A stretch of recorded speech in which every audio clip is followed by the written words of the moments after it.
première chose que ça permet de faire, c'est mesurer la quantité. La quantité, c'est un point de départ. C'est très bête, hein, mais si on n'en parle pas, on ne peut pas en parler correctement. Donc déjà, bien sûr, il y a un point de départ, c'est la quantité.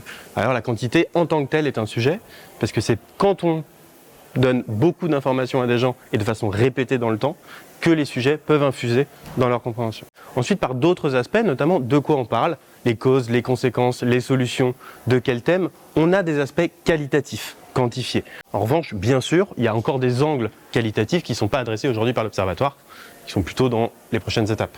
À court terme, on a d'ores et déjà plein de prochaines étapes qui sont très claires, notamment pour venir quantifier plus précisément la façon dont on parle des sujets, précisément de quoi on parle, si je parle d'énergie, de quoi je parle, comment j'en parle, est-ce que j'en parle à charge, à décharge, de façon neutre, de façon incitative. Il y a plein de choses qui sont possibles aujourd'hui avec l'état de l'art de l'intelligence artificielle et ce qu'on peut avoir entre les mains. Et il y a aussi tout l'enjeu de la désinformation environnementale qui existe encore malheureusement et qui existe de plus en plus, y compris dans les médias traditionnels. Et ça, bien sûr, ça fait partie des évolutions très fortes sur lesquelles on travaille pour les prochains mois, de facto pour les prochaines années aussi.